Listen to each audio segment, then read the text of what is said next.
नमस्कार, आप देख रहे हैं देश की बहस में हूं आपके साथ अनुराग दीक्षित।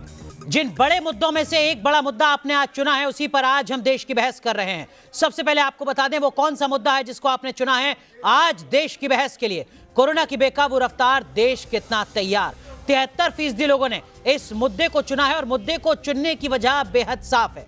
कोरोना से हालात दिनों दिन विस्फोटक होते जा रहे हैं। ऐसा लग रहा है जैसे देश में कोरोना की तीसरी लहर आ चुकी है, क्योंकि अब हर रोज 1 लाख से ज्यादा केस आ रहे हैं। कम से कम पिछले 24 घंटे का आंकड़ा यही बता रहा है। एक्सपर्ट्स इस बात की आशंका जता रहे हैं कि अगले 15 दिन के अंदर रोजाना 5 लाख लोग संक्रमित हो सकते हैं। तीसरी लहर के खतरे को देखते हुए केंद्र सरकार ने नई ट्रैवल गाइडलाइन जारी की है और विदेशों से आने वालों की रिपोर्ट नेगेटिव होने पर भी 7 दिन तक होम क्वारंटीन होना पड़ेगा। इस बीच देश में वैक्सीनेशन का आंकड़ा 150 करोड़ के पार पहुंच चुका है। लेकिन बड़ा सवाल यह कि क्या देश तीसरी लहर के खतरे से निपटने के लिए तैयार है?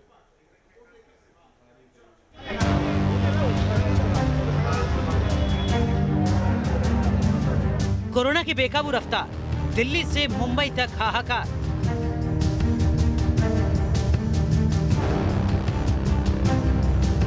तीसरी लहर से निपटने के लिए देश कितना तैयार?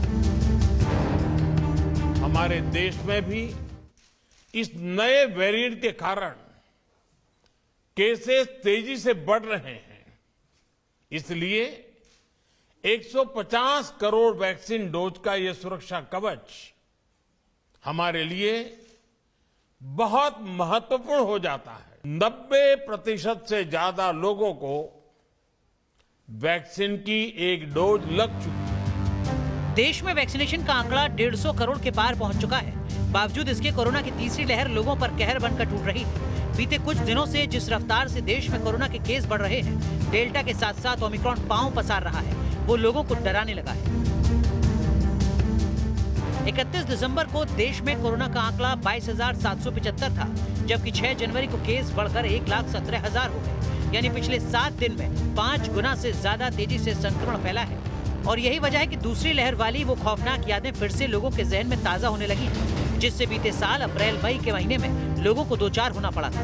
एक बार फिर वैसी ही तस्वीर सामने आने की आशंका है। इस बात का डर है कि अगले एक हफ्ते 15 दिन में ये केसेस 5 लाख या उससे भी ज्यादा क्रॉस हो सकते हैं। देश में 9 महीने बाद एक दिन में 1 लाख से ज्यादा नए केस सामने आए हैं। इससे पहले 4 अप्रैल 2021 को 1,03,794 केस मिले थे।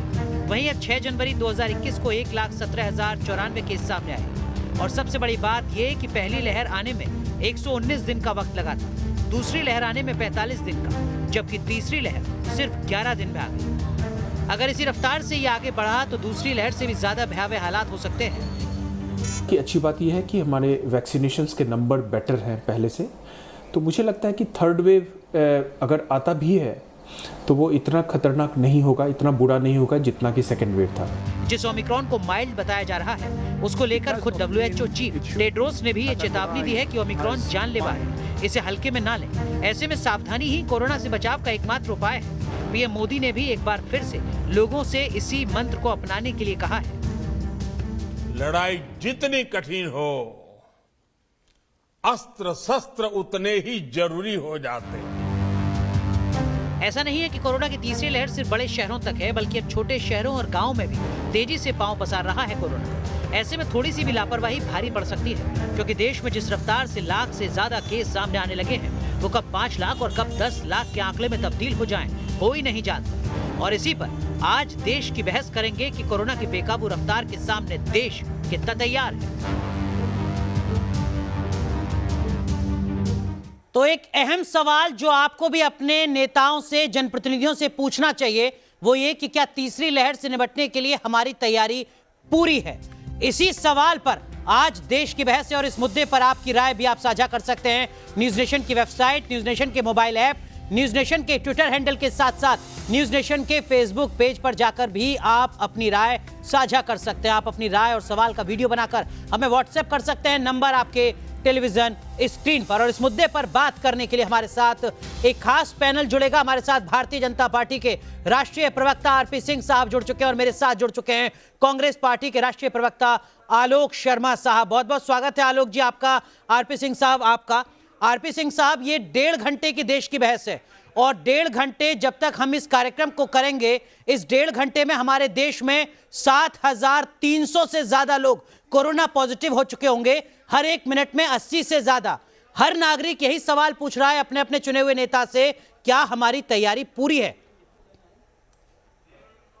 देखिए, बड़ा स्पष्ट है कि जो तीसरी लहर है, इसके लिए जितने हॉस्पिटल्स चाहिए, जितने बेड्स चाहिए, जितने ऑक्सीजन के कॉन्सेंट्रेटर्स, जितने ऑक्सीजन की मशीन्स चाहिए, वो दूसरी लहर के चलते हुए उसकी तैयारी पूरी करी गई। अब जो इस लहर में एक ही बचाव है, वो है कि हम सबके सब लोग जब बाहर जाएं तो हम लोग मास्क के बिना नहीं जाएं, जो प्रधानमंत्री जी बार बार कह रहे हैं। और इसमें राजनीति नहीं है।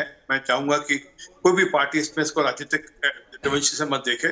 मास्क लगाना बहुत जरूरी है, बार बार हाथ सैनिटाइज करना और या धोना जरूरी है, और एक सोशल डिस्टेंसिंग मेंटेन करना जरूरी है, क्योंकि ये जो अभी लहर है इसका स्प्रेड बहुत तेज है। इसमें कोई शक नहीं कि इसका जो विस्तार है वो बहुत तेज है और ये बड़ी तेजी से फैल रहा है। परंतु लेकिन आरपी सिंह साहब, मैं चाहूंगा कि आप कुछ आंकड़े भी बताएं दर्शकों को, ताकि वो जो ट्रस्ट डेफिसिट है, ताकि वो जो विश्वास का संकट है वो खत्म हो सके लोगों को समझ में आ सके कि दूसरी लहर से सबक लेते हुए केंद्र सरकार ने क्या कुछ तैयारियां की हैं। कुछ आंकड़े आपके पास हो तो जरूर गिनाइएगा। लेकिन मैं एक चीज आपसे उससे पहले जानना चाहता हूं, आरपी सिंह साहब, आप जो कह रहे हैं बात, सर, वो बिल्कुल आदर्श बात है, लेकिन अफसोस की बात यह कि हमारे नेता सिर्फ टेलीविजन स्टूडियो में, सोशल मीडिया में अपील करते वक्त इन बातों को कह रहे हैं। एक पॉलिटिकल पार्टी का एक नेता आप बता दीजिए, बीजेपी नहीं, बाकी पॉलिटिकल पार्टीज भी, जो अपनी रैलियां ना कर रहे हो, रैलियों में लोगों को अपील कर रहे हो सार्वजनिक मंच से कि कृपया करके मास्क लगाइए, मैंने भी लगाया है, आप भी लगाइए, जो कह रहे हो कि कृपया करके वैक्सीन अगर लगा हुआ है तभी यहां पर आइएगा, और वो कह रहे हो कि रैली करने की जरूरत ही नहीं है, चुनाव से ज्यादा जरूरी लोगों की जिंदगी है। एक पॉलिटिकल पार्टी, एक नेता बताइए। आरपी सिंह साहब, ईमानदारी से आपने कहा कि सियासत नहीं होनी चाहिए। बिल्कुल, मैं इस बात पे आपके साथ बिल्कुल रजामंदी रखता हूं कि सारी राजनीतिक पार्टियों को इलेक्शन कमीशन ने बुलाया था और इलेक्शन कमीशन ने पूछा कि चुनाव टाले जाए। सब राजनीतिक पार्टियों का नहीं, चुनाव नहीं टालने चाहिए क्योंकि वो लोकतांत्रिक प्रक्रिया को खराब करेंगे। परंतु हाँ, कोरोना के चलते जो आपको उसमें चिंता करनी चाहिए इलेक्शन कमीशन को, वो चिंता इलेक्शन कमीशन करे। वो इतनी बात कही, जो मॉडल कोड ऑफ कंडक्ट के अंतर्गत जो रूल्स एंड रेगुलेशन, ताकि कोरोना के चलते हुए लोग और न उससे ग्रस्त हों, उसकी चिंता करने के लिए कहा गया। और हम तो कह रहे हैं कि अगर इलेक्शन कमीशन चाहेगा तो सबकी सब रैलीज बंद हो। सर, इलेक्शन कमीशन अगर फैसला सुना देगा तो ना तो आरपी सिंह साहब मने करेंगे, ना आलोक शर्मा साहब मने करेंगे। चुनाव आयोग से बढ़कर थोड़ी कोई पॉलिटिकल पार्टी हो जाएगी, ये तो ठीक बात है, लेकिन आपने ईमानदारी से स्वीकारा, ये अच्छी बात है। मैंने आपको पूरा वक्त दिया। मैं जरा आलोक शर्मा जी से वही सवाल दोहराना चाहता हूं। जी कहिए आरपी सिंह साहब, कहिए। और मॉडल कोड ऑफ कंडक्ट सब पार्टियां अपने पे लागू करें, ये जरूरी है। उसमें आलोक जी की पार्टी हो और हमारी भी पार्टी हो। तीसरी बात, आज देश के हर डिस्ट्रिक्ट के अंदर ऑक्सीजन के प्रोविजन कर दिया गया है, जो आप मुझसे पूछ रहे थे।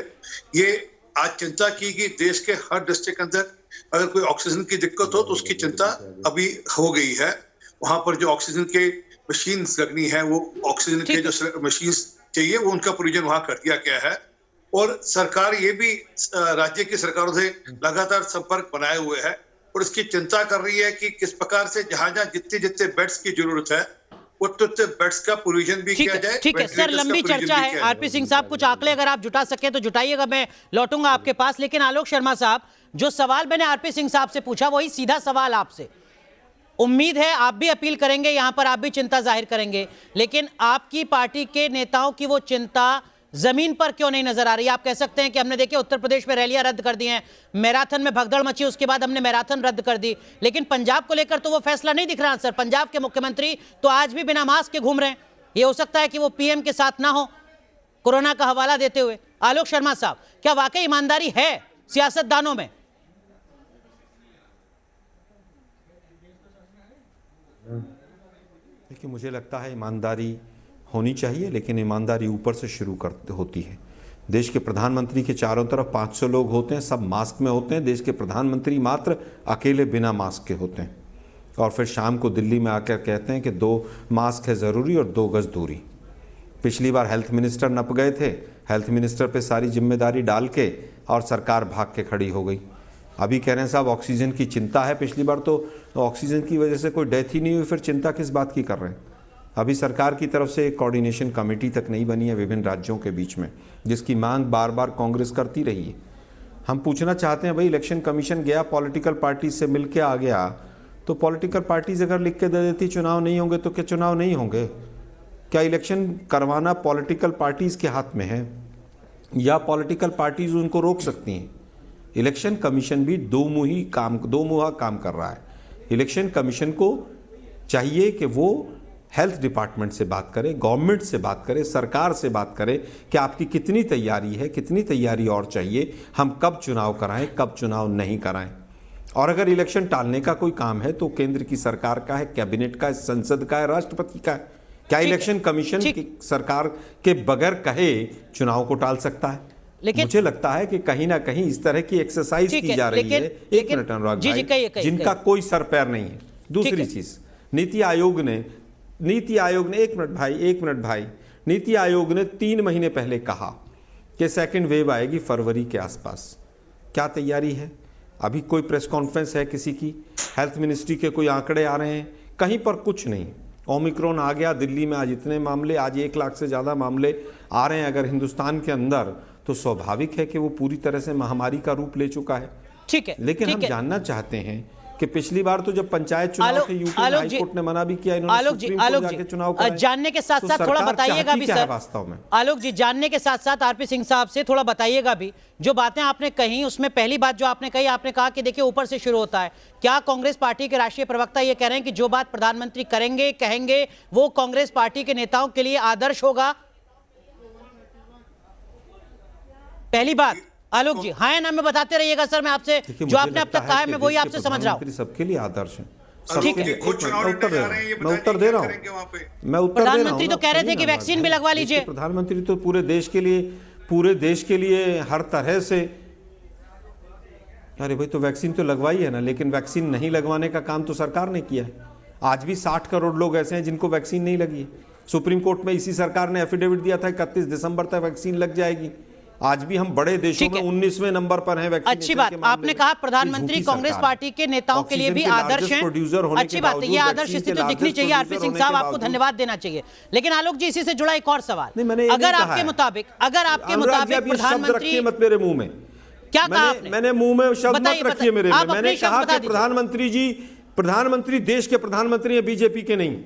अगर प्रधानमंत्री, एक मिनट भाई सुनिए ना, प्रधानमंत्री अगर जा रहे हैं बिना रैलियों में, बिना मास्क के जा रहे हैं तो क्या तो आप भी वही करेंगे? मेरा तो ये कहना है।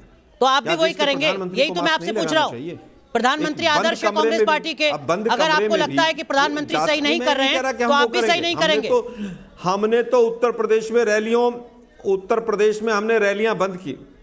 अनुराग जी, हमने उत्तर प्रदेश में रैलियां बंद की ना, हम आगे भी रिपोर्ट मंगा रहे हैं, वहां पर भी रैलियां बंद करेंगे। आलोक जी, देखिए आप बेबाकी के लिए जाने जाते हैं, आप भी इस बात को बेहतर तरीके से जानते हैं कि उत्तर प्रदेश में कांग्रेस पार्टी हो सकता है चौथे नंबर की पार्टी हो, 5वें नंबर की पार्टी हो, कम से कम पिछले विधानसभा चुनाव के आधार पर मैं ये कह रहा हूं। आपने उत्तर प्रदेश में ऐलान कर दिया तब जबकि बच्चियों की मैराथन में भगदड़ मचती है, बच्चियां घायल होती हैं, उसके बाद आप कहते हैं कि हम अब उत्तर प्रदेश में रैलियां नहीं करेंगे।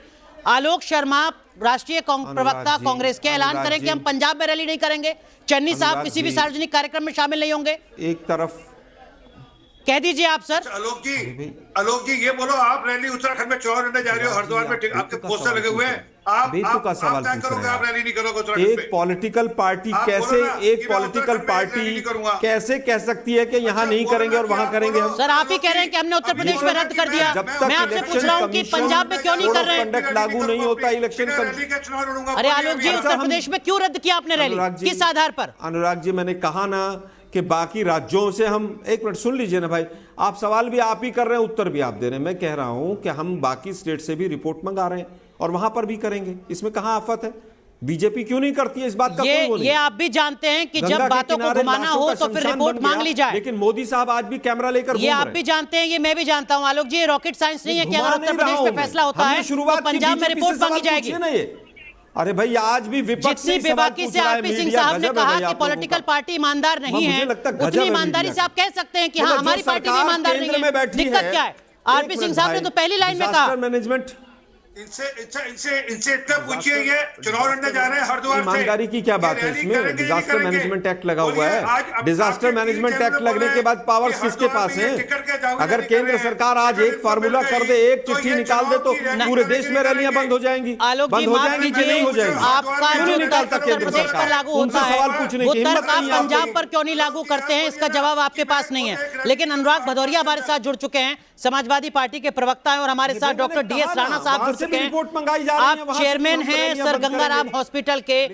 डॉक्टर डीएस राणा मुस्कुरा रहे हैं नेताओं के बयान सुनकर। मैं आपका रुख करूंगा, लेकिन उससे पहले अनुराग भदौरिया साहब, समाजवादी पार्टी को क्या लगता है, क्या देश, क्या राज्य, तमाम राज्य जहां पर कांग्रेस भी सत्ता में है, बाकी पॉलिटिकल पार्टीज भी सत्ता में है, क्या वो इस तीसरी लहर से निपटने के लिए तैयार हैं, ईमानदार हैं? अनुराग भदौरिया साहब। देखिए, मुझे अभी तक एक बात समझ में नहीं आई। भारतीय जनता पार्टी की सरकार जब फेल होती है तो विपक्ष के ऊपर ठीकरा फोड़ना चाहती है, कामयाब होती है तो अपने ऊपर सारी वाहवाही लूटना लेना चाहती है। आखिर सरकार चाहती क्या है? भाई, सरकार की जिम्मेदारी बनती है। सरकार ने तो लॉकडाउन तो विपक्ष से पूछ के नहीं किया था। जब लॉकडाउन किया था तो आपने 8 बजे कर दिया था लॉकडाउन। आपने किसान का बिल जब यहाँ पे पास किया पार्लियामेंट में, तो भी आपने विपक्ष को कॉन्फिडेंस में नहीं लिया। आज जब आपकी स्थिति उत्तर प्रदेश में चुनाव है और देश में कोरोना तेजी से फैल रहा है, ये जिम्मेदारी सरकार की भी तो कोई जिम्मेदारी होनी चाहिए। सरकार को भी तो कोई गाइडलाइन सामने पेश होना चाहिए कि सरकार चाहती क्या है। भाई, जब सरकार यहाँ पे कोविड था और जिला पंचायत के जब चुनाव चल रहे थे तो कोविड यहाँ पे पीक पे था। आपने जिला पंचायत के यहाँ चुनाव कराए, कितने लोगों की जान जोखिम में गई, कितने लोगों की मौतें हुई, इसकी जिम्मेदारी भी तो सरकार को उठानी होगी। पश्चिम बंगाल में चुनाव हो रहा था, तब भी आप वहां पे रैलियां कर रहे थे, तब भी कोविड अपने पीक पे था। कितने लोगों को आपने जिंदगी को खतरे में डाला, कितने लोगों की जाने गई। जिम्मेदारी तो सरकार अपनी जिम्मेदारी से तो नहीं भाग सकती। ठीक है अनुराग भदौरिया साहब, सरकार क्या अनुराग भदौरिया साहब, सरकार की गाइडलाइन क्या है? आपने अपनी बात तफसील से कही। आप कह रहे हैं कि इसकी जिम्मेदारी सरकार की है, सरकार अपनी जिम्मेदारी से नहीं भाग सकती। सर, मैं एक तस्वीर दिखा रहा हूं, ये तस्वीर संभवतः हो सकता है आप अपने मोबाइल पर भी देख लेंगे, ट्विटर हैंडल पर। अखिलेश यादव ने अब से तकरीबन 1 घंटे पहले ट्वीट किया है। गोंडा में आज उनका कार्यक्रम था।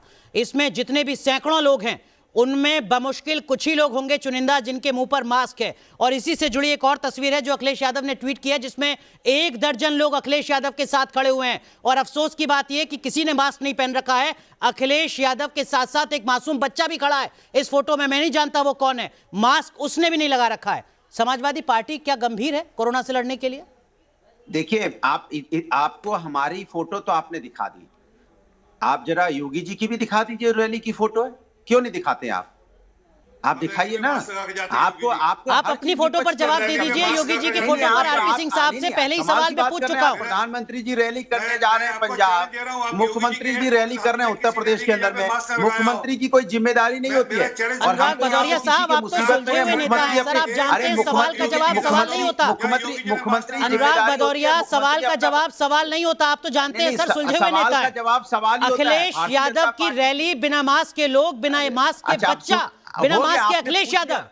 सवाल ये है मेरा। आपने पूछ, अरे भाई काहे पगला रहे हैं आप? आपने सवाल मैं पगला नहीं रहा, और आपसे गुजारिश है शब्दों की मर्यादा रखिए। नहीं, शब्दों का सही कर रहे हैं आप। जबरदस्ती सवाल पूछने के बाद सवाल पूछ रहे हैं। अरे सवाल पूछ लिया, मैं जवाब दे रहा हूँ। दीजिए जवाब। आरपी सिंह साहब सुन लेते हैं। आरपी सिंह साहब माफ कीजिए, सुन लेते एक एक करके।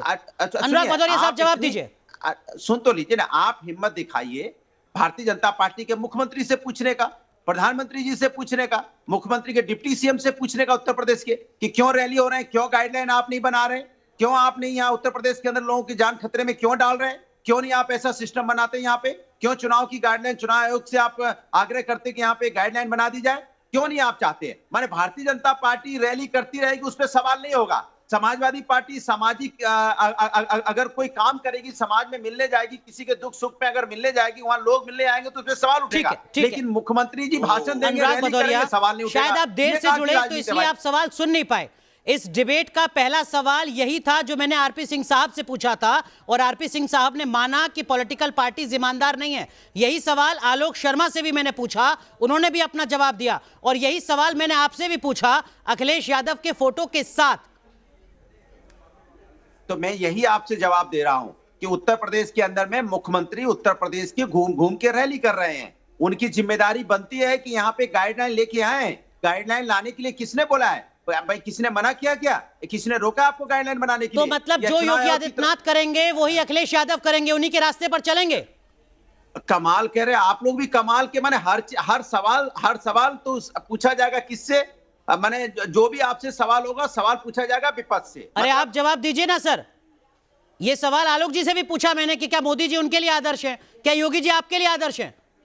हाँ, मैंने तो बोला योगी जी ये उत्तर प्रदेश के मुख्यमंत्री हैं, जिम्मेदारी बनती है, जिम्मेदारी से नहीं भाग सकते। आप डर सकते हैं योगी जी से। अखिलेश यादव पूर्व मुख्यमंत्री हैं, एक बड़ी पॉलिटिकल पार्टी के राष्ट्रीय नेता हैं, उनकी कोई जिम्मेदारी नहीं है जमहूरियत में? चलो आपने इतना तो माना कि हम यहाँ पे बड़े नेता और मुख्यमंत्री बनने वाले हैं, चलिए अच्छी बात है, यही बोलिए कि उत्तर प्रदेश में अखिलेश यादव जी मुख्यमंत्री बनने वाले हैं, कम से कम यही माना आपने। विषयांतर मत होइए, अनुराग भदौरिया, सवालों से मत भागिए, इधर उधर बातों को मत लपेटिए सर। ये अफसोस की बात है, आप ईमानदारी से कह सकते हैं कि हाँ गलती हो रही है। बंद कर दो अनुराग भदौरिया। नहीं, कोई गलती नहीं हो रही है। अगर अखिलेश यादव बिना मास्क की रैली कर रहे हैं जिसमें बिना मास्क के लोगों की भीड़ पहुंच रही है तो कोई गलती नहीं है ना। इतना हल्ला मचाने से अच्छा सरकार से पूछे गाइडलाइन क्यों नहीं लेके आती है? सवाल हमसे पूछ रहे हो, माने विपक्ष से सवाल होगा, नौकरी नहीं मिल रही है तो विपक्ष से सवाल, महिलाओं पे अत्याचार होगा तो विपक्ष से सवाल, फिर विषयांतर मत होइए। विपक्ष से सवाल विपक्ष से होगा। अखिलेश यादव बिना मास्क के घूमेंगे, कोई जिम्मेदारी नहीं है पूर्व मुख्यमंत्री की, एक बड़ी पॉलिटिकल पार्टी के राष्ट्रीय अध्यक्ष की। क्यों कर रहे हैं? अगर कोई यहाँ पे नहीं यहाँ पे बेरोजगार युवक, सर मैं तो अभी वैक्सीन पे पहुंचा ही नहीं हूँ, मैं तो अतीत की बात ही नहीं कर रहा हूँ, मैं तो वर्तमान की बात कर रहा हूँ। सवाल विपक्ष से होगा, सत्ता पद से सवाल पूछने की हिम्मत आप ही नहीं जुटाते हो। अरे आप थोड़ा चैनल देखा कीजिए अनुराग भदौरिया साहब, शायद आपको जानकारी होगी, थोड़ा अपडेट होंगे सर। इसी कार्यक्रम को शुरुआत से आप देखिएगा अनुराग भदौरिया, मैं आपको यूट्यूब लिंक भेज दूंगा, इसी कार्यक्रम को शुरुआत से देखिएगा। पहला सवाल यही है जो आप चाह रहे हैं, आप अपने सवाल का जवाब नहीं देना चाह रहे हैं, आपकी कोई पॉलिटिकल मजबूरी हो सकती है, कोई दिक्कत नहीं है, मैं आपकी उस पॉलिटिकल मजबूरी का भी सम्मान करता हूं, ठीक है ठीक है, कोई दिक्कत नहीं सर, मैं आपकी मजबूरी समझता हूं, आप नहीं बोल पाएंगे, आपकी पार्टी के राष्ट्रीय अध्यक्ष हैं, कोई दिक्कत नहीं है, ठीक है। Doctor DS Rana, political class कितनी सीरियस है ये तो आपने देख लिया सर। 3 बड़ी पॉलिटिकल पार्टी के प्रवक्ताओं को सुनने के बाद आपने आकलन कर लिया होगा, लेकिन क्या आपको लगता है कि जिस रफ्तार से देश में कोरोना के आंकड़े बढ़ रहे हैं, जिसमें सिर्फ ओमिक्रॉन नहीं बल्कि जानलेवा डेल्टा भी शामिल है, क्या हमारा देश पूरी तरीके से तैयार है? क्या स्थितियां बहुत जल्द सामान्य होने वाली हैं या विकराल हो सकती हैं?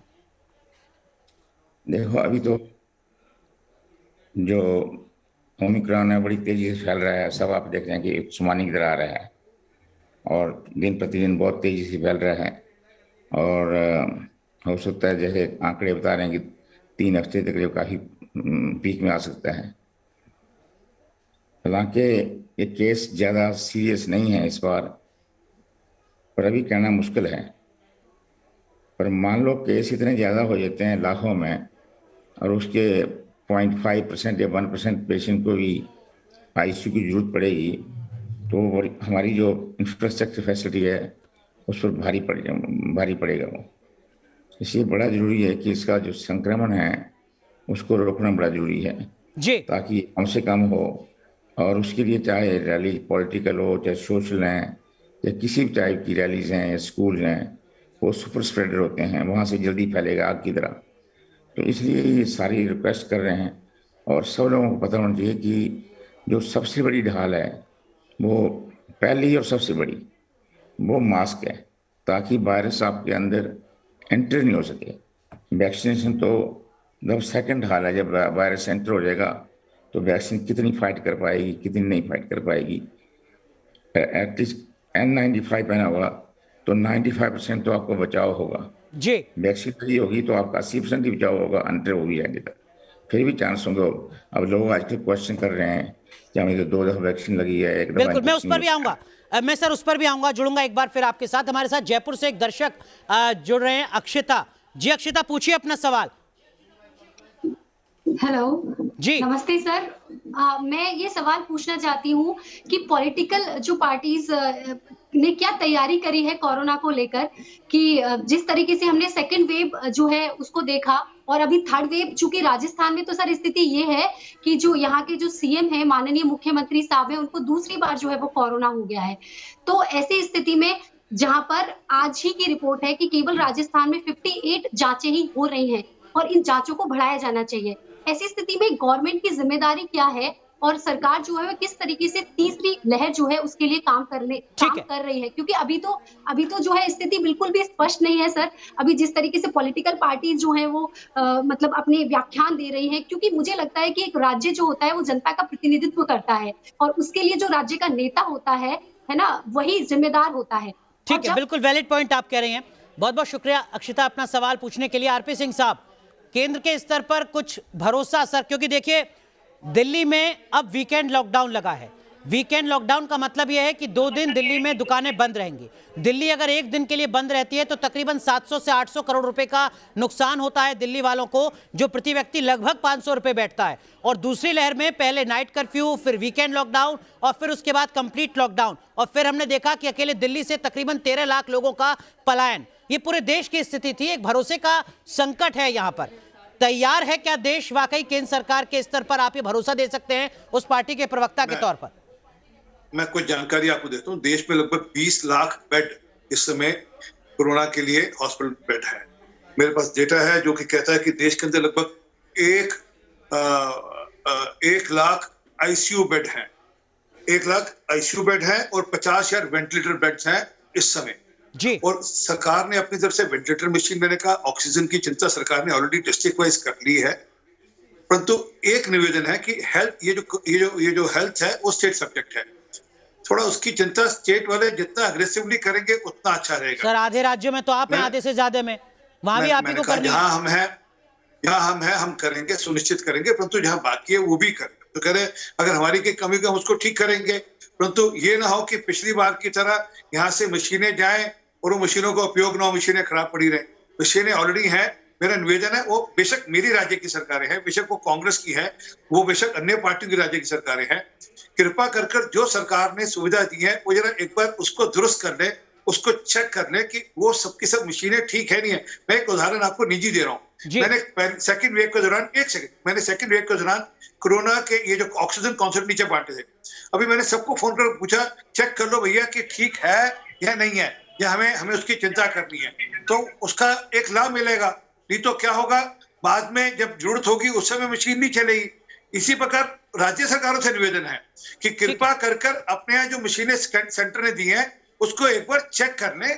बात ठीक है, कोई दिक्कत नहीं। लेकिन आलोक सर, बात बहुत वैलिड यहाँ पर देखिए आरपी सिंह साहब कह रहे हैं, और अभी तक उन्होंने कोई भी ऐसा सियासी बयान नहीं दिया है जिसमें तूतू मैमे की राजनीति नजर आए। लेकिन आलोक शर्मा साहब, आप तो दिल्ली में रहते हैं सर, दिल्ली की स्थिति को भी बेहतर समझते हैं।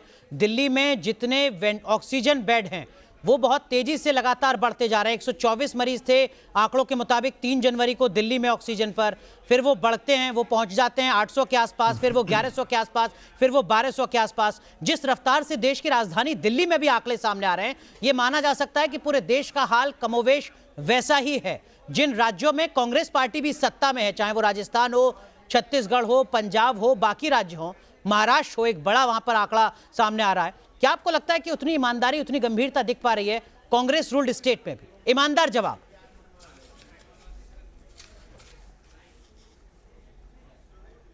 देखिए, मुझे लगता है ईमानदारी तो उसमें भी रहती कि आप मोदी जी का एक बिना मास्क का फोटो दिखा देते जनता को तो बहुत अच्छा रहता। खैर, हमारी तो मजबूरी हो सकती है, हमें चुनाव लड़ना है, मीडिया की कौन सी मजबूरी है हमें नहीं पता। आप चुनाव लड़ने जा रहे हैं, आप रैली नहीं डिजास्टर करेंगे, मैनेजमेंट एक्ट लगा हो, रैली नहीं करेंगे तो उसके बाद मैं किसी के बीच में नहीं बोला भाई, मैं किसी के बीच में नहीं बोला, मैं चुप हो जाता हूँ, आप हरिद्वार से चुनाव लड़ने मैं चुप हो जाता हूँ, आप लोग बोलते रहेंगे। ठीक है, आरपी सिंह साहब सुन लीजिए। आप अगर सुनिए आलोक ना जी चुनाव लड़ रहे हैं तो इतना उनको गंभीर विषय है, आप आलोक जी सबके बीच में बोलते हैं। आरपी सिंह साहब, आप उम्र में सबसे बड़े हैं, मैं तो आपसे निवेदन कर रहा हूं यार, आपसे पूछ रहा हूं कि आरपी सिंह साहब, आलोक जी आपसे उम्मीद कर रहे हैं, अपने शुभकामनाएं दे दीजिए। दुनिया को पाठ पढ़ा रहे हैं, अपने ऊपर पाठ लागू कर ले। दुनिया को पाठ पढ़ा रहे हैं, मोदी जी को पाठ पढ़ा रहे हैं, अपने से लागू करें ना। और आज ठीक है, आपने अपनी बात कह ली। सिंह साहब सुन लेते हैं, सिंह साहब आपने अपनी बात कह ली, सुन लेते हैं। कहिए आलोक जी, कहिए।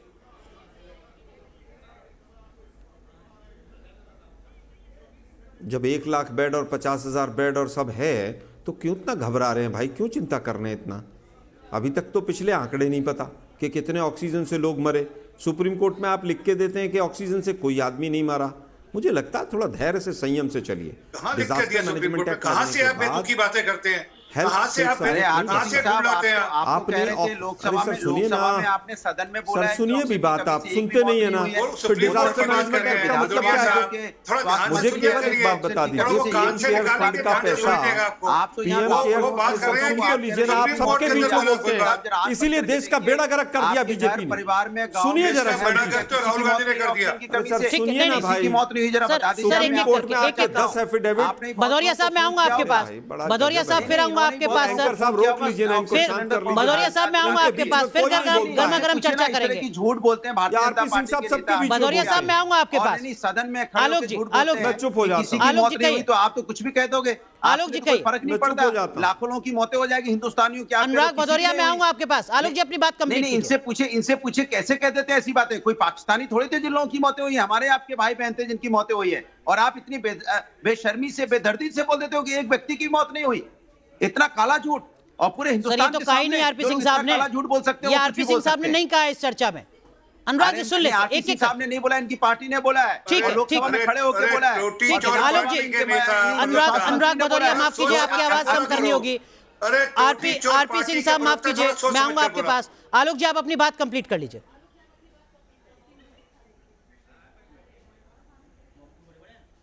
देखो, मुझे लगता है इतना सेंसिटिव विषय है। आरपी सिंह साहब ने 2 मिनट बोला, कोई बीच में नहीं बोला, और वो सबके बीच में बोलते हैं। सुनिए भाई, धैर्य रखिए सुनने का भी। मैं बार बार रिपीट कर रहा हूं, पीएम केयर्स फंड का सारा पैसा तो कहां जाता है वो हम नहीं बताएंगे। राज्यों का जीएसटी का पैसा हम नहीं देंगे, ऑक्सीजन के ऊपर भी जीएसटी हम लगाएंगे, अन्य उपकरणों के ऊपर भी जीएसटी हम लगाएंगे, लेकिन जिम्मेवारी राज्यों की है, राज्य कर लें। 20 लोग यूपी के अंदर शादी में होंगे, ये उत्तर प्रदेश सरकार का फरमान है, लेकिन रैली में कितने होंगे उस पर कोई, कहीं पर किसी ने कोई वो नहीं है। आलोक जी देखिए, मोदी अफसोस की बात साहब है, वहां पर जाकर आप भी सेलेक्टिव जवाब दे रहे हैं। आपसे सवाल पूछा राजस्थान, पंजाब, छत्तीसगढ़, महाराष्ट्र, आप गिना रहे हैं उत्तर प्रदेश, इन 4 राज्यों की बात बताइए ना सर, वहां तो सत्ता में आप हैं। मुझे केवल ये बताइए, क्या दोहरे मापदंड पंजाब की सरकार ने अपनाए हैं? नहीं अपनाए हैं अभी तक। उत्तर प्रदेश की सरकार ने अपनाए हैं। मैं इसको पॉलिटिकल फिर भी नहीं बनाना चाहता अनुराग जी। मुझे एक बात बताइए, लास्ट सीरो सर्वे कब हुआ था? आरपी सिंह साहब के पास आंकड़े, पूछिए इनसे लास्ट सीरो सर्वे कब हुआ। वैक्सीनेशन के लिए हालत खराब है हमारी, बिल्कुल। 30 सितंबर के बाद से 15 से 18 वर्ष के बच्चों को वैक्सीन लगनी थी, वो अभी तक शुरू नहीं हुई है। जीनोम सर्वे किसके पास है? वैक्सीन तो राज्य ही लगाएंगे ना, सरकार के पास। वो तो राजस्थान भी लगाएगा, पंजाब भी लगाएगा, छत्तीसगढ़ भी लगाएगा, महाराष्ट्र भी लगाएगा, जैसे उत्तर प्रदेश लगाएगा, उत्तराखंड लगाएगा। भाई डिजास्टर, ये पल्ला झाड़ने, एक मिनट, ये पल्ला झाड़ने वाली बात है। जब डिजास्टर मैनेजमेंट एक्ट लगा, जिस समय पर, वो क्या राज्यों से पूछकर लगाया था आपने? जब पलायन हुआ मजदूरों का, तब क्या आपने राज्यों से पूछा था कुछ भी? ना, ये गेंद दूसरे के पाले में डालने की बात है। हम वैक्सीनेशन पर सवाल उठाएंगे, लेकिन हमारे राज्य में अगर वैक्सीनेशन की रफ्तार कमजोर है तो हम उस पर बात नहीं करेंगे। सर मुझे, आलोक जी ईमानदारी से जवाब दीजिए। अरे साहब, वैक्सीनेशन है कहां? अनुराग जी, 18 करोड़ वैक्सीन है इस टाइम हिंदुस्तान में, 60 करोड़ वैक्सीन चाहिए अभी। ये आंकड़े हैं जो सरकार रिलीज कर रही है। बूस्टर डोज कहां है? बूस्टर डोज तमाम देशों में बूस्टर डोज है। बड़े देशों की लिस्ट में हम 19वें नंबर पर है वैक्सीनेशन में। लेकिन दुर्भाग्य है कि ये विपक्ष जो है ना, ये बड़ा खराब है, ये विषयांतर कर देता है। ये सारा किया धरा ही जो है पूरी तरह से विपक्ष का है। नहीं सर, सत्ता खराब है, राजनीति खराब है, जो विषयांतर करने की कोशिश करती है उसका एक हिस्सा आप भी हैं। लिट्टी चोखा खा रहे थे उस समय पर। अरे भाई नमस्ते, नहीं अनुराग जी, नमस्ते ट्रंप से लेकर आज तक मोदी जी का आचरण देश के प्रधानमंत्री होने के नाते सबसे खराब रहा है। वो तो सबसे पुरानी पार्टी के तौर पर उत्तर प्रदेश की मैराथन की रैलियां हो, बिहार की रैलियां हो, और चाहे उत्तर प्रदेश में बच्चियों की मैराथन, क्या अच्छा आचरण है? मुझे तब जबकि ओमिक्रॉन बच्चों में फैल रहा है, हमने रोका उसको। हमने इतनी भीड़ आ रही थी, हमने उसको रोका ना। कितनी मैराथन करा दी आपने, उसके बाद रोका? पहल की, अब तो इनसे पहल करवा दीजिए आप। मैं तो कह रहा हूं, न्यूज नेशन चैनल एक सम्मानित, अरे भाई आपको विपक्ष ने तो बाद में रोका, विपक्ष दोषी है, और जो आज तक नहीं रोक रहा वो बहुत बढ़िया है। कैसा? बिल्कुल बढ़िया नहीं अनुराग जी, आपको बिल्कुल बढ़िया नहीं सर, चाहता हूं, इसीलिए तो बार बार आरपी सिंह साहब से भी सवाल पूछ रहे हैं। मोदी जी का एक फोटो दिखाइए एक रैली का, जिसमें मोदी जी मास्क लगाए हुए हो। एक फोटो दिखा दीजिए या बिना मास्क वाला चला दीजिए, अगर ठीक है। न्यूज नेशन चैनल में हिम्मत है तो। नहीं, हमारी हिम्मत मैं का चैलेंज टेस्ट कर रहा आप हूं मत लीजिए। पीसीआर को कहिए दिखाएं पहले एक आप मोदी हिम्मत जी का जुटाइए फोटो कि एक और योगी पॉलिटिकल जी का पार्टी के फोटो। प्रवक्ता के तौर पर आप इतनी हिम्मत नहीं, जुटा मैं पा रहे क्यों हैं कि नहीं आप लूंगा? ईमानदार जवाब दे भगवान पा हैं रहे आप लोग। हैं या नहीं दे पा रहे हैं? नहीं, आप लोग आपके भगवान पास हैं, अगर आपका आंकड़े हो टेस्ट तो आप नहीं लेंगे। बताइएगा कि राजस्थान के पास कितनी वैक्सीन है जो मैं नहीं कह लग रहा हूं, पाई मैं अब तो तक। ईमानदार दे रहा हूं। आपके पास अगर अरे आंकड़े मैं हो तो बताइएगा पॉलिटिकल कि पार्टी का महाराष्ट्र में किस रिप्रेजेंटेटिव हूं। तेज रफ्तार के साथ अनुराग कोरोना के भाई, आंकड़े बढ़ आपका रहे हैं कसूर और नहीं उसके है। पीछे की वजह क्या है? आपका कसूर महाराष्ट्र नहीं है, की चैनल डबलिंग को रेट एडवर्टाइजमेंट मिल रहा है, राष्ट्रीय डबलिंग माल रेट मिल से रहा है, ज्यादा क्यों है? यूपी गवर्नमेंट से माल आलोक मिल शर्मा रहा है। साहब, मेरी हिम्मत का अरे टेस्ट मत महाराष्ट्र पे लीजिए चले जाएंगे, आप आप तो मुझे बीजेपी के बताइए कि प्रवक्ता महाराष्ट्र से का भी आगे डबलिंग चले रेट गए। क्यों है नेशनल रेट से आप ज्यादा? तो बीजेपी के प्रवक्ता। अनुराग जी, मैं आपकी हिम्मत की बात नहीं कर रहा हूं मैं। अरे भाई, मैं कह रहा हूं, मैं आपकी बात ही नहीं कर रहा हूं। बोलिए। आप इसको राज्यों में बांटेंगे, आप इसको जातियों में बांटेंगे। ना ना, जाति नहीं सर, केवल राज्य, क्योंकि हेल्थ बीजेपी स्टेट सब्जेक्ट है, आप भी जानते हैं ये राज्यों की जिम्मेदारी है। अरे भाई, यही तो बीजेपी सिखा रही है पूरे देश को।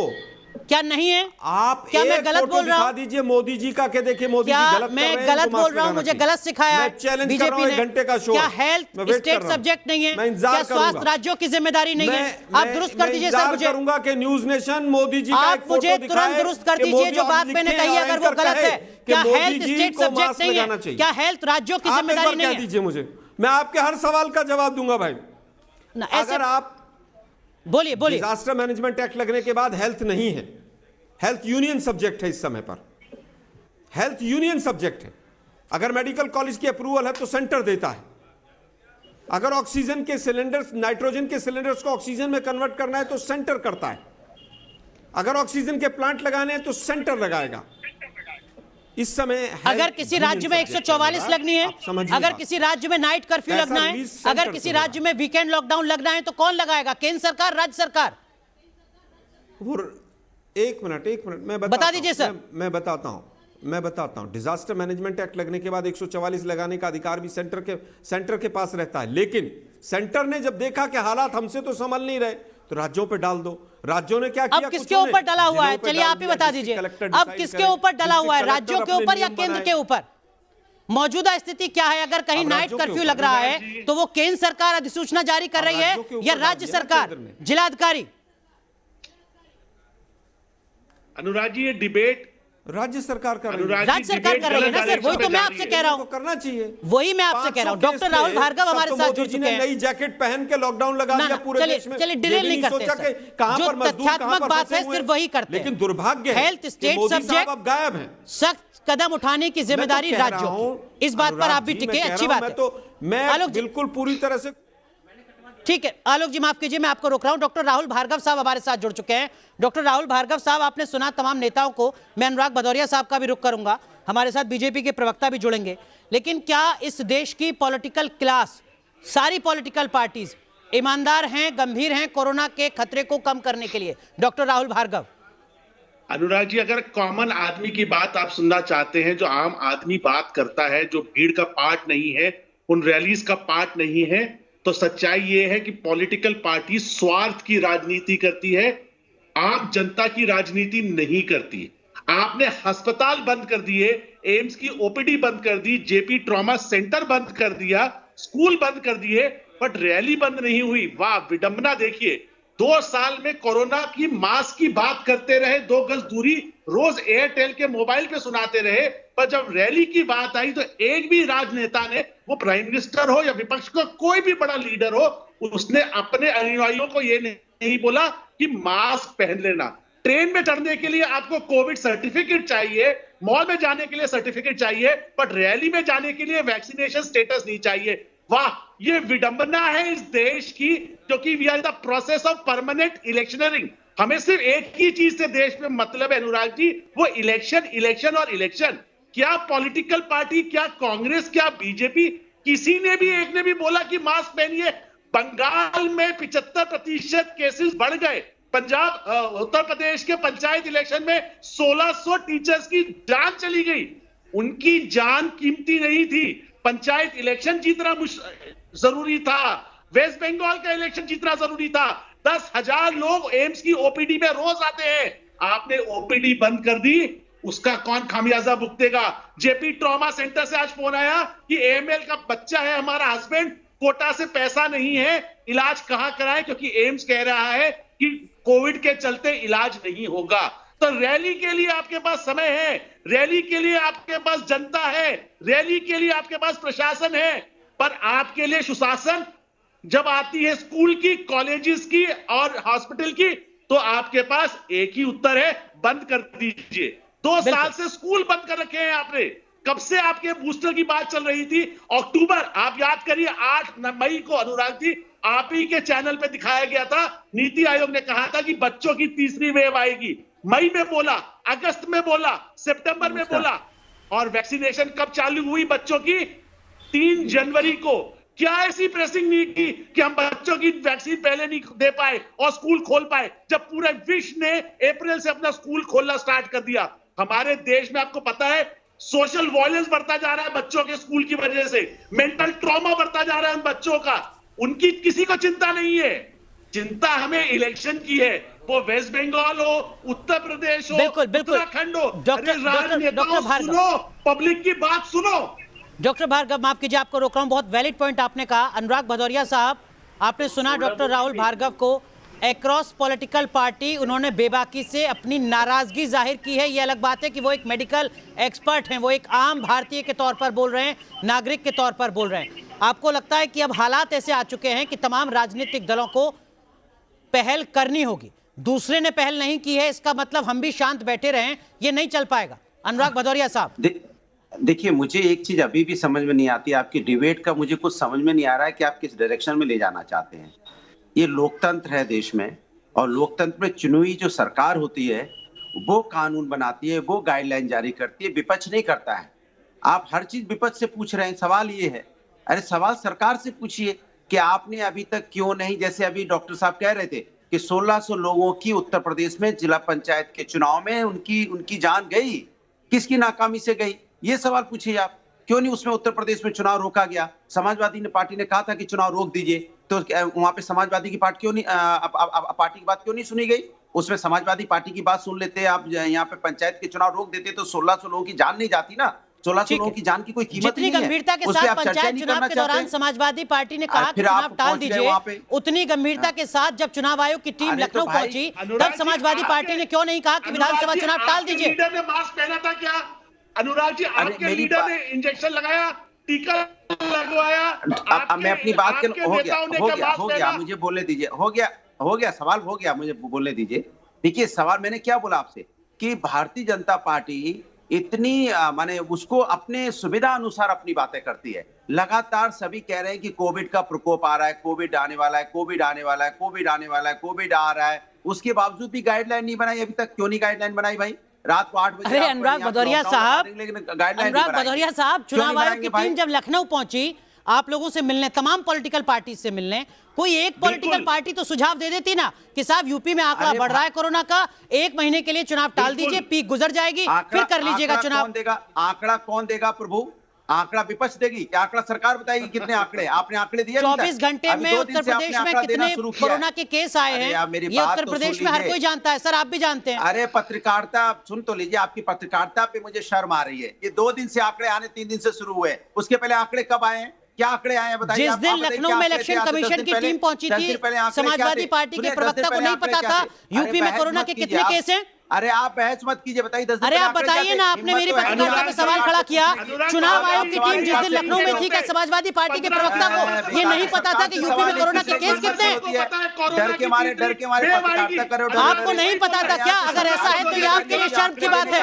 आप जिस सूबे में आप सत्ता चमकाने की कोशिश करते हैं, उस सूबे का हाल क्या है ये आपको नहीं पता है। पहले आंकड़े क्यों नहीं दे सकती थी? क्यों नहीं आंकड़े पहले दिए? क्यों नहीं इस बात की सरकार ने? अफसोस की बात है अनुराग भदौरिया, बात की चिंता जताई, सब चिंता जताई तो सरकार कुछ नहीं करेगी। सरकार खाली इंतजार करेगी कि विपक्ष करेगी। अरे नहीं, यहाँ महंगाई भी विपक्ष ने बढ़ा दी, बेरोजगारी भी विपक्ष ने बढ़ा दी। ना डिरेल नहीं, सिर्फ कोरोना चर्चा को विषयांतर नहीं होने दूंगा सर, सिर्फ कोरोना की बात कीजिए। और देश की जो अर्थव्यवस्था टूटी हुई विपक्ष ने तोड़ दी। सिर्फ कोरोना की बात कीजिए अनुराग भदौरिया। कमाल की बात करें, कोरोना भी विपक्ष की वजह से बढ़ गया। माने सरकार का कोई रोल नहीं है इसमें। आप विषयांतर मत कीजिए चीजों को सर। देखिए, आप डिरेल नहीं कर सकते, कम से कम मेरे साथ अगर बैठे हैं तो। डॉक्टर राहुल भार्गव, आलोक जी मैं आऊंगा आपके पास। पार्टी के आपने पहल क्यों नहीं करी? आपने मास्क क्यों नहीं पहना? आपने टीकाकरण क्यों नहीं पूछा? अगर आपको इतना पता था, 2 साल से आपके कार्यकर्ताओं को पता है कि मास्क पहनना चाहिए, और आप भैया सरकार से भी पूछ लो इतनी ताकत से। से। डॉक्टर साहब इतनी ताकत से योगी जी से पूछने की हिम्मत जुटाइए, डर क्यों रहे हैं? इतनी ताकत से योगी जी से हम पूछिए, कहाँ डर रहे हैं? पीएम हम तो से सबसे पूछिए, पूछ रहे हैं। डरिए मत। पूछिए कैसे मुख्यमंत्री आप हैं जो उत्तर प्रदेश के अंदर कोविड बढ़ रहा है? पूछिए, ये हिम्मत है पूछने की? ठीक है, इतनी डॉक्टर तेज राहुल से आप भार्गव, विपक्ष से पूछ डॉक्टर रहे हो। राहुल भार्गव, कमाल आप के सुन रहे हैं डॉक्टर अनुराग साहब भदौरिया को। आप सरकार क्या ये दलील वाकई वैलिड हो सकती है? डॉक्टर राहुल भार्गव, डॉक्टर राहुल भार्गव, मेरा सवाल सुन लीजिए। ये सवाल प्राइम मिनिस्टर से पूछना चाहिए। क्या ये दलील वाकई वैलिड हो सकती है? चूंकि आप किसी दूसरी पॉलिटिकल पार्टी से सवाल नहीं पूछ रहे हैं, या पूछ रहे हैं तो भी हमसे मत पूछिए, चूंकि हम विपक्ष में, हम जो चाहे वो करेंगे, क्योंकि दूसरी पॉलिटिकल पार्टी ने कोई गाइडलाइन नहीं बनाई है जो सत्ता में, लिहाजा हम रैलियां करते रहेंगे, बिना मास्क के जाते रहेंगे, बिना सोशल डिस्टेंसिंग के, बिना वैक्सीनेशन के, क्योंकि हम विपक्ष में, ये हमारा प्रिविलेज है। हमसे सवाल मत पूछिए, आप भी सरकार से सवाल पूछिए, हम भी सरकार से सवाल पूछेंगे। डॉक्टर राहुल भार्गव, क्या दो गलत चीजें मिलकर पॉजिटिव कर सकती हैं? क्या 2 नेगेटिव मिलकर पॉजिटिव कर सकते हैं? माना सरकार पक्ष में जो सरकार है वो गलत काम कर रही थी। डेमोक्रेसी में विपक्ष बहुत एलिजिबल होता है, रिस्पॉन्सिबल होता है, मैच्योर होता है। उन्होंने अपनी मैच्योरिटी क्यों नहीं दिखाई? हम तो सबसे पूछ रहे हैं, हम कह रहे हैं पक्ष ने गलती करी, पर विपक्ष कहां गया? विपक्ष ने कौन से विपक्ष को कहीं विपक्ष से बात करती है सरकार कभी? क्या लॉकडाउन में विपक्ष से सरकार ने बात की? किसान बिल लेके आए, सरकार से बात की? पार्लियामेंट में बिल लेके आते हैं, सरकार से बात करते हैं? सरकार कब बात करती है विपक्ष से?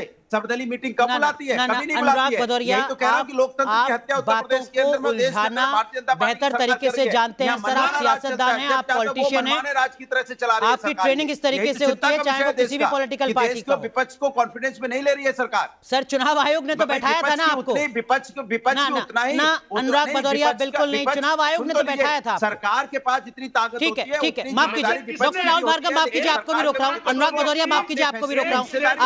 आलोक जी कुछ कहना चाह रहे हैं। डॉक्टर डीएस राणा, मैं आऊंगा आपके पास। आलोक शर्मा साहब, नहीं होना चाहिए लोकतंत्र में। Doctor Bhargav please. आलोक शर्मा साहब, हमारे साथ अनिला जी भी जुड़ चुकी हैं, उनका भी रुख करेंगे, लेकिन उससे पहले आलोक शर्मा साहब। इलेक्शन कमीशन की अप्रोच गलत थी, मैंने पहले ही कहा। क्या पॉलिटिकल पार्टीज चुनाव रोक सकती हैं? नहीं रोक सकती। क्या पॉलिटिकल पार्टी चुनाव पोस्टपोन कर सकती है? नहीं कर सकती। सुझाव दे सकती हैं। पॉलिटिकल पार्टी से जाकर पूछने का औचित्य क्या था? नहीं पता। सुझाव दे सकती हैं आलोक जी। सब आंकड़े भी, एक मिनट साहब, क्या उस सुझाव की, जिस सुझाव की कोई वैल्यू सर, अरे सर, जिस सुझाव की कोई वैल्यू नहीं है उसका क्यों मांगा जा रहा है सुझाव? आलोक जी, माफ कीजिए, आपको बीच में रोक रहा हूं, लेकिन वही पॉलिटिकल पार्टीज चुनाव आयोग के रिप्रेजेंटेटिव के पास जाती हैं और कहती हैं कि इस पोलिंग बूथ पर सीसीटीवी लगवा दीजिए। वही पॉलिटिकल पार्टीज चुनाव आयोग के रिप्रेजेंटेटिव के पास जाती हैं और कहती हैं कि ये फर्जी वोट है, इसको हटवा दीजिए। वही पॉलिटिकल पार्टीज चुनाव आयोग के रिप्रेजेंटेटिव के पास जाती हैं और कहती हैं कि चुनाव का वक्त बढ़ा दीजिए या घटा दीजिए। अपनी सुविधा के हिसाब से सारे सुझाव दिए जा सकते हैं, चुनाव टाल दीजिए, ये सुझाव नहीं दिया जा सकता। भाई सवाल सत्ता से पूछोगे कि विपक्ष से पूछोगे? डॉक्टर साहब अनुराग से पूछ रहे हैं। अनुराग जी, आप शांत हो जाइए। आलोक जी, कैमरे लगा, सेंसिबल जवाब। आलोक जी, अनुराग जी, विपक्ष जो करेगा वही होगा। आलोक जी, सिर्फ आलोक जी की आवाज। अनुराग जी, सीसीटीवी कैमरे लगाना इलेक्शन कमीशन की पावर में है। इलेक्शन कमीशन की पावर में सीसीटीवी कैमरे लगाना है, इसलिए सुझाव दिया गया है। इलेक्शन को पोस्टपोन करना नहीं है, इसलिए सुझाव नहीं है, उसके कोई सुझाव की कीमत नहीं है। दूसरी चीज, वैक्सीन जब एक्सपोर्ट की थी तो राज्यों से या विपक्ष से पूछ के की थी? क्या जब ऑक्सीजन एक्सपोर्ट की थी तो भी वो विपक्ष से पूछी थी? वेंटिलेटर एक्सपोर्ट हुए वो भी विपक्ष से हुए थे? वैक्सीन की अप्रूवल भी विपक्ष देता है क्या? यूपी बड़े राज्यों में वैक्सीनेशन में सबसे फिसड्डी है, वो भी विपक्ष की वजह से है क्या? हजारों करोड़ रुपया मोदी जी हैं तो मुमकिन है, फ्री वैक्सीन, मोदी जी धन्यवाद, ये भी विपक्ष के कहने से किया है क्या? वैक्सीनेशन का प्लान सुप्रीम कोर्ट को पूछना पड़ा था केंद्र सरकार से, विपक्ष से नहीं पूछा था। 35,000 करोड़ रुपए का बजट में प्रोविजन था, उसमें से कितना खर्च हुआ? 21,000 करोड़ रुपए। सारा अगर वैक्सीनेशन भी हो जाए अनुराग जी, तो मेरा बुनियादी सवाल यह है कि जो सवाल का जवाब अनिला सिंह जी को देना है, उस सवाल का जवाब अनिला जी दें। एक मिनट, जिस सवाल का जवाब आलोक जी को देना है, कहीं ना कहीं उस आप सवाल लोग का जवाब सब मिलकर आलोक जी दें। सरकार को बचाना चाहते हैं, इस बार दुख होता है इस बात पर। आप सरकार को बचाने की कोशिश कर रहे हैं अनुराग जी। अगर सरकार को बचाने की कोशिश होती है, बड़ी हास्यास्पद दलील है, तो आलोक शर्मा और अनुराग भदौरिया शो में ना बैठे होते मेरे साथ, सरकार का स्तुतिगान हो रहा होता। अगर सरकार को बचाने की कोशिश होती तो अनुराग भदौरिया और आलोक शर्मा यहाँ ना बैठे होते, फिर सरकार का स्तुतिगान हो रहा होता। सर आप समझिए जरा, कमाल की बात कर रहे हैं आप, समझिए जरा, यही तो इस जमहूरियत की खूबसूरती है। फोटो तो दिखाइए ना मोदी अकाउंटेबिलिटी जी के बिना सबकी मास्क के। है। माफ कीजिए, एक छोटा सा ब्रेक ले रहा हूं अनिला जी, एक छोटा सा ब्रेक, तुरंत हाजिर होते हैं, एक छोटा सा ब्रेक।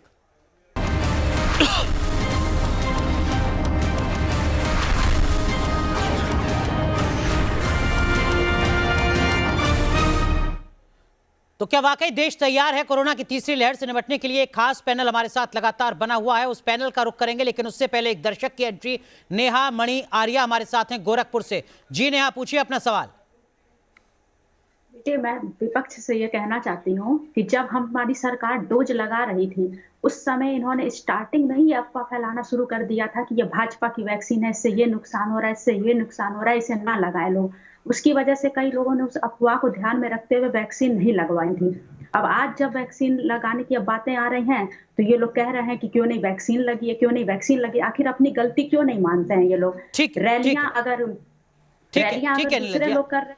अनिला जी का रुख करते हैं। आपने वैलिड पॉइंट कहा, आप कह रही हैं कि जहां गलती है उस गलती को मानना चाहिए, लेकिन अनिला जी, आलोक जी, अनुराग जी सीधा आप ही के जवाब का इंतजार कर रहे हैं काफी देर से, और सीधा सवाल है मेरा कि क्या देश तैयार है कोरोना की तीसरी लहर से निपटने के लिए? क्या कुछ तैयारी केंद्र सरकार के स्तर पर, उन राज्यों के स्तर पर जहां आप सत्ता में हैं, और चुनावी रैलियों को लेकर एक गाइडलाइन क्यों नहीं जारी की जाती है केंद्र सरकार के स्तर पर या राज्य सरकारों के स्तर पर भी, जहां जहां आप सत्ता में हैं? बिल्कुल, केंद्र सरकार बिल्कुल तैयार है, पूरी तरीके से तैयार है, और राज्य सरकारें जहां पर खासतौर से भारतीय जनता पार्टी की सरकारें हैं, बिल्कुल मुस्तैदी से तैयारी की हुई है। परंतु मैं पूछना चाहती हूँ अनुराग भदौरिया जी से, भदौरिया साहब, आपके पार्टी चीफ ने यानी कि अखिलेश यादव जी ने टीका लगवा लिया, वैक्सीनेशन करवा लिया कि नहीं करवा लिया? नहीं, वो लगवा लिया, आप भी जानते हैं। ठीक है अनिला जी, थोड़ा सियासत पे नहीं जाते हैं। मेरा जो सीधा सवाल है वो सीधा सवाल है। अनुराग जी विषयांतर नहीं होते। अनिला जी से भी मैंने गुजारिश की है। अनिला जी देखिए, अब गंगा में पानी बहुत बह चुका है, वैक्सीनेशन से अब गंगा में पानी बहुत बह चुका है। अब तीसरी लहर का कहर है, 1 लाख से ज्यादा मामले सामने आ रहे हैं। जितनी देर में मैं आपसे सवाल पूछ रहा हूँ, इतनी देर में इस देश में 80 से ज्यादा मामले पॉजिटिव आ चुके हैं। सवाल ये कि जो काम केंद्र और राज्य सरकारें कर सकती हैं वो हो पा रहा है क्या? सवाल यहां पर विपक्ष पूछ रहा है कि राज्य सरकार के नेता तो बिना मास्क के घूम रहे हैं, रैलियां कर रहे हैं, केंद्र सरकार के नुमाइंदे रैलियां कर रहे हैं बिना मास्क के, और विपक्ष से हम सवाल पूछ रहे हैं कि भाई आप क्यों नहीं कर रहे हैं कुछ? देखिए, ऐसा है कि चलिए 5 राज्यों में चुनाव हो रहे हैं, रैलियां हो रही है, महाराष्ट्र में तो चुनाव नहीं हो रहे ना। बिल्कुल, जिसको कहते हैं डिस्टिंक्शन मार्क्स जैसे आते हैं ना, सबसे ज्यादा सबसे आगे महाराष्ट्र में इतने केसेस क्यों आ रहे हैं साहब? राजस्थान में इतने केसेस क्यों आ रहे हैं? इसका उत्तर देगी कांग्रेस पार्टी? तब तो चुप लगा के बैठ जाते हैं। मैं ये कहती हूं कि कोरोना जो है वो किसी एक राजनीतिक दल का नहीं है, परंतु अगर ये मेरे ऊपर या मेरे राजनीतिक दल पर या हमारी सरकारों के ऊपर उंगली उठाएंगे तो इनको आईना दिखाना भी मेरा कर्तव्य होता है। नहीं, केवल ये आईना नहीं दिखा रहे हैं, ये तो आपसे दिशा निर्देश भी चाह रहे हैं। ये तो आपसे चाह रहे हैं कि चूंकि आप सत्ता में बैठे हुए हैं तो कृपया करके रास्ता दिखाइए, आगे क्या कुछ करना है ये बताइए। आप जो गाइडलाइन जारी करेंगे वो ये भी मानेंगे। उत्तर प्रदेश में कोविड फैल रहा है, आपने क्या रास्ता रोकना जानते हैं? क्या गाइडलाइन बनाई बताइए ना उत्तर प्रदेश के लोगों के लिए, रास्ता रोकना बताइए ना।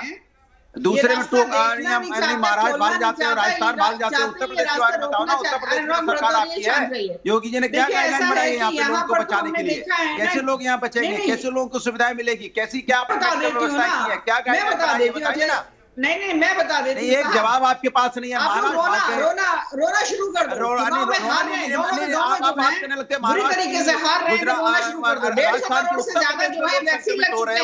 आपको पता है कितने बच्चों की वैक्सीन लग चुकी है? कोविड फैल रहा है, इसके बारे में क्या गाइडलाइन बनाई है बताइए ना। उत्तर प्रदेश से आती है ना समाजवादी पार्टी, क्या इंस्ट्रक्शन दिए हैं? सत्ता में आई है और कहीं आई छोटे शहरों में, छोटे कस्बों में वहाँ पे क्या? ठीक है, माफ कीजिए, आप दोनों को रोक रहा हूँ। बताइए ना। अनुराग भदौरिया भदौरिया साहब, अनुराग भदौरिया साहब, महाराष्ट्र की बात करें। अनिला जी माफ कीजिए, आपको भी रोका। अनुराग भदौरिया साहब सुन लीजिए, अनुराग भदौरिया साहब, भदौरिया साहब, अब तक आप कह रहे थे कि सरकार को सवालों का जवाब देना चाहिए। अब सरकार की तरफ से पार्टी की प्रवक्ता अनिला जी हैं, कम से कम आप उनसे एक सवाल पूछिए, उस सवाल के जवाब का इंतजार कीजिए। उनके जवाब के साथ लगातार आप भी सवाल पूछते रहेंगे तो दर्शक कुछ नहीं सुन पाएगा, ना उनका जवाब ना आपका सवाल। आप एक लाइन में सवाल पूछ लीजिए, फिर अनिला जी से जवाब सुन लीजिएगा। पूछिए अपना सवाल, अनुराग भदौरिया। अनिल, सीधा सवाल है कि आपकी गाइडलाइन कहां है? आपने हॉस्पिटल में क्या तैयारी की है? आपने डिस्पेंसरी पे क्या तैयारी की है? लोग कैसे, ठीक है, डन। एक सवाल की जगह आपने 5 सवाल पूछे। अनिला जी जवाब दीजिए। सर देखिए, ऐसा है उत्तर प्रदेश की अगर मैं बात करूं कि समाजवादी पार्टी केवल उत्तर प्रदेश में जो है सीमित है, कोई राष्ट्र पार्टी तो है नहीं। तो उत्तर प्रदेश का मैं बता देती हूँ, उत्तर प्रदेश अरे कहाँ, केवल यूपी में एक आधा जो आपके जो मुंबई उत्तर प्रदेश बताओ, उत्तर प्रदेश 24 करोड़ की पॉपुलेशन है, उनका छोड़ दीजिए, फिर बोलने लगे। अरे आप बताओ, अरे उत्तर प्रदेश तक सीमित है। अरे सर किसी को तो बोलने दीजिए, के बारे में पूछ रहा हूं। राष्ट्रीय पार्टी, अनुराग जी किसी को तो बोलने दीजिए।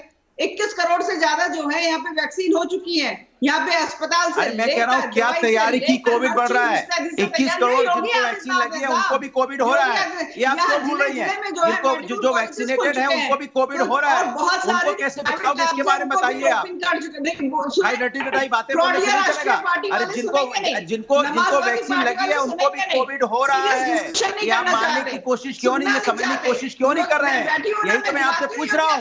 21 करोड़ को हमने लगा दिया, 21 करोड़ को लगा दिया, दोबारा 21 करोड़ को अगर कोविड हो जाएगा तो कैसे बचाएंगे? आपका नामो निशान नहीं है, बताइए ना। बाकी राज्यों में, देश में आपका नामो निशान। अनुराग जी, अनिला जी माफ कीजिए, आप दोनों को रोक रहा हूं। ये चुनाव के नतीजों पर बहस नहीं हो रही है, ये उस गंभीर मसले पर बहस हो रही है जो जानलेवा है।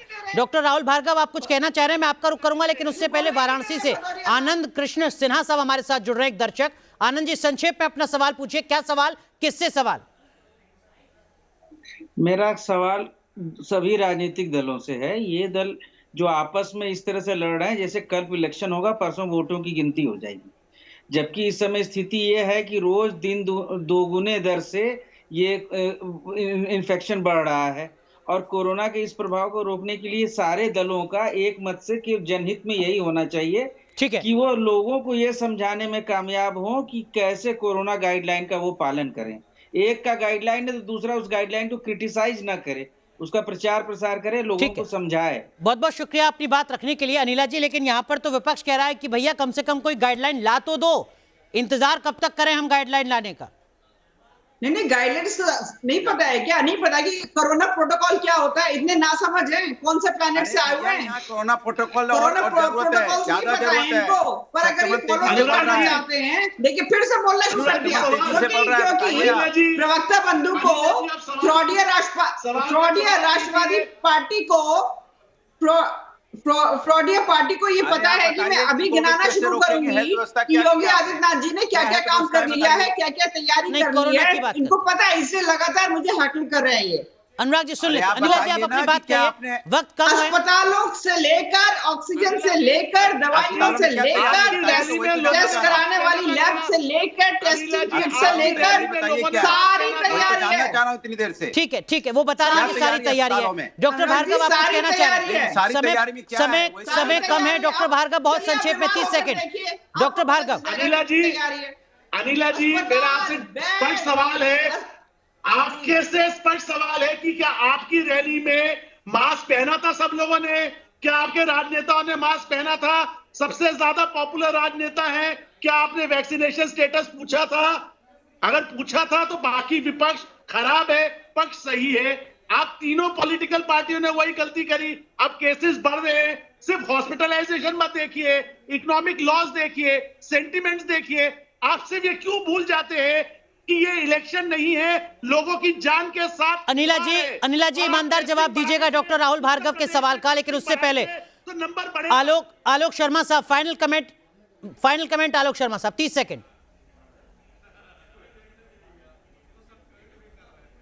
देखिए, मैं समझता हूं कि कोरोना के मामले में सरकार पहले दिन से लापरवाह रही है। पहले तो इन्होंने इसको महामारी माना ही नहीं है, और दुर्भाग्य कि वही रवैया आज भी है, क्योंकि जिम्मेदारी सरकार की है। विपक्ष की नहीं है। विपक्ष का रोल जरूर है और हम उसको निभाएंगे, लेकिन सरकार अभी भी नहीं जागी है, ना वैक्सीनेशन प्रॉपर हुआ है। पंजाब में भी कोई सार्वजनिक कार्यक्रम नहीं होगा उत्तर प्रदेश की तरह कांग्रेस पार्टी का, करता है। क्या कल तक ये फैसला हो जाएगा? आलोक जी, हाँ या ना जवाब दे सकते हैं सर आप। देखिए, मैं ये तो नहीं कहता कि कल तक हो जाएगा, लेकिन बहुत जल्द हो जाएगा। ठीक है। अनिला सिंह जी, जो सवाल यहां पर डॉक्टर राहुल भार्गव ने खड़ा किया, उस सवाल का जवाब दीजिएगा बिल्कुल ईमानदारी से, इधर उधर की कोई बात नहीं। नहीं, मैं बिल्कुल इधर उधर की बात नहीं करना चाहती, मैं तो लगातार फैक्ट्स पे बात करना चाहती हूँ। इसलिए अनुराग भदौरिया लगातार मुझे हैकल कर रहे थे। आलोक जी ने तो मुझे हैकल नहीं किया, रैलियां कब बंद करेंगे जरा ये बता दीजिए आप। यूपी में कब करवाएंगे आप रैलियां बंद? मोदी जी को मास्क पहनना कब सिखाएंगे आप लोग? अब आप अनुराग भदौरिया की भूमिका में मत आइएगा, सुन लेते हैं। अनिला जी, मोदी जी बिना मास्क घूम रहे हैं पिछले 2 साल से। कहिए अनिला जी, कहिए। तो जो बात डॉक्टर राहुल भार्गव ने कही वो ये, योगी जी को मास्क पहनना सिखाइए भाई उनको। वो गलती सत्ता पक्ष भी क्यों कर रहा है सार्वजनिक रैलियों में? अनिला सिंह जी, अरे मैं जवाब तो दे रही हूँ। ये दो फ्रॉडिया पार्टीज के प्रवक्ता लोग बोले नहीं दे रहे। देखिए, ऐसे डॉक्टर भार्गव का कंसर्न बिल्कुल जेन्युइन है, बिल्कुल ठीक बात है। रैलीज में लोग आते हैं विदाउट मास्क आते हैं, पर रैलीज नहीं होनी चाहिए। वर्चुअल रैली हो या डोर टू डोर संपर्क हो, उसके लिए सारी पॉलिटिकल पार्टीज को सेम प्लेटफॉर्म में आना पड़ेगा। भारतीय जनता पार्टी चुनाव में राजनीतिक दल के रूप में जा रही है, सरकार के रूप में नहीं जा रही है। दूसरी बात, हेल्थ जो है, आप सपोर्ट करती हैं ऑल्टरनेट मेथड ऑफ कैंपेनिंग को, जिसमें डिजिटल कैंपेनिंग आती है। भारतीय जनता पार्टी तैयार है इसके लिए, पर बाकी राजनीतिक दलों को भी इसमें साथ आना पड़ेगा, क्योंकि हम चुनाव लड़ रहे हैं और सरकार नहीं चुनाव लड़ रही है, बीजेपी चुनाव लड़ रही है। तो उसके लिए चाहे कांग्रेस हो, सपा हो, अकाली दल हो, जो भी है, आलोक जी तैयार हैं आप? सरकार के पैसे पे हो रही हैं। आलोक जी तैयार हैं क्या आप अगर डिजिटल मेथड से कैंपेनिंग होती है तो? हालांकि आपका सोशल मीडिया प्लेटफॉर्म पर जो प्रेजेंस है वो कंपैरेटिवली बीजेपी की काफी कम है, लेकिन अगर ऐसा होता है आपदा के दरमियान तो आप तैयार हैं क्या? देखिए, इलेक्शन कमीशन जो भी गाइडलाइन बनाएगा कांग्रेस पार्टी फॉलो करेगी, लेकिन मुझे केवल ये बता दीजिए जो रैलियां हो रही है मोदी और योगी जी की, सरकारी पैसे पे क्यों हो रही हैं? ये 2-2 पेज की एडवर्टीजमेंट सरकारी पैसे पे क्यों हो रहे हैं? आप भी जानते हैं अधिसूचना लगने से पहले तक ये होता है। जिन राज्यों में आप सत्ता में हैं वहां भी आप भी करते हैं, जब तक आप केंद्र में थे तब तक आप भी करते रहे। ये कोई नई बात नहीं है आलोक जी, आप भी जानते हैं, मैं भी जानता हूं। सरकार का जनता का लग रहा है, शास्त्र का हर विद्यार्थी जानता है। जनता ही भुगत रही है और वोट बीजेपी ले रही है। आपने भी ये काम किया है सर, वो काम मौजूदा वक्त में भी हो रहा है। Doctor Rahul Bhargava, final comment आपका। डॉक्टर राहुल भार्गव, क्या हम तैयार हैं और अगर नहीं तो क्या कदम उठाने की जरूरत है? अभी भी आप समझ जाइए, अपनी रैलीज पे लोगों को प्रतिबंध लगाइए। देश का नागरिक सही चीज चाहता है, अगर वो जिंदा बचेगा तो वोट निकल के देगा और आप लोगों को जिताएगा। स्वर्ग से अंदर से वो नहीं जिता सकता आपको। मेरा आप सारी पॉलिटिकल पार्टी से निवेदन है, इस समय पॉलिटिकल रैलीज को वेट कर लीजिए। 3 हफ्ते में ये पीक नीचे आ जाएगी। आप प्लीज जनता की जान की चिंता करिए। अनिला जी, सिर्फ 20 दिन की गुजारिश। नहीं, आई टोटली अप्रिशिएट। और भारतीय जनता पार्टी तो बिल्कुल तैयार है वर्चुअल रैलीज के लिए। हमने पहले भी वर्चुअल रैलीज करी है, पर ये है नहीं, सरकार क्या फैसला लेगी? राजनीतिक दल के रूप में सरकार आप ही की है भाई, आप कहिए ना कि हम रैली नहीं करेंगे, शुरुआत करवाइए ना आप। गजब है भाई, पोस्टपोन करेंगे ना, सरकार आपकी, आप सरकार से एक्शन करवाइए ना, हम चार खड़े हैं आपके। पार्टी कोई भी नहीं तैयार हो रहा है। देखिए, इससे बड़ा चमत्कार क्या होगा? आलोक जी, कांग्रेस पार्टी कह रही है अनिला जी वो आपके साथ खड़े हैं, बीजेपी और कांग्रेस साथ साथ है कोरोना से लड़ने के लिए। अगर वाकई ये गंभीरता है, वाकई ईमानदारी है, तो इससे बड़ा चमत्कार नहीं है कुछ भी। मैं तो कह रहा हूं सरकार से नियम बनवाइए ना, क्यों नहीं बनवाते हैं आप? और सबसे पहले तो इनसे पूछे महाराष्ट्र में मोदी से कहिए रैली बंद करना है पूरे देश कर क्या रहे हैं, हम साथ खड़े हैं। कहिए आप जरा। ठीक है नहीं, एक दूसरे पर आरोप प्रत्यारोप नहीं, हमारा मकसद है कि एक सार्थक जवाब निकल सके। राजू छावड़ा है सहारनपुर से। राजू जी, बहुत संक्षेप में अपना सवाल पूछिए, किससे आपका सवाल क्या है? राजू जी। मैं तो ये अनिला जी से ही पूछना चाहता हूँ कि जब वैक्सीन इतनी लग रही है और नया नया वेरिएंट आते जा रहे हैं, तो कोरोना तो फिर भी फैल ही रहा है और ये बार बार आएंगे। इस वैक्सीनेशन का तो कोई फायदा दिख नहीं रहा है, तो अब ये और भी वेरिएंट आएंगे। ठीक है डॉक्टर राहुल भार्गव, ये जवाब आप दे सकते हैं। मेरे पास सिर्फ 10 सेकंड, अगर आप बता सकें वैक्सीन लगवाना जरूरी है या नहीं, 10 सेकंड सिर्फ। प्लीज छाबड़ा जी ये समझिए, वैक्सीन कहीं ये नहीं बोलती कि कोरोना नहीं होगा। वैक्सीन ये बताती है कि आप अस्पताल नहीं जाएंगे और आपकी मृत्यु नहीं होगी। आगे भी वैक्सीनेशन के बाद भी कोरोना होगा, बट कोरोना के वजह से जो मृत्यु दूसरे फेज में हुई। ठीक है, ये नसीहत बेहद जरूरी है उन तमाम लोगों के लिए जिनको लगता है कि हमने वैक्सीनेशन की जरूरत नहीं है या हमें सोशल डिस्टेंसिंग का पालन करने की जरूरत नहीं है। सवाल हमने पूछा था कि क्या हम पूरी तरीके से तैयार हैं। 65% लोगों को लगता है कि हाँ, हमने तैयारी पूरी कर ली है। बहुत बहुत शुक्रिया आप सभी का जुड़ने के लिए देश की बहस में। रुक रहे हैं एक छोटे से ब्रेक के लिए, आप बने रहिए न्यूज नेशन के साथ।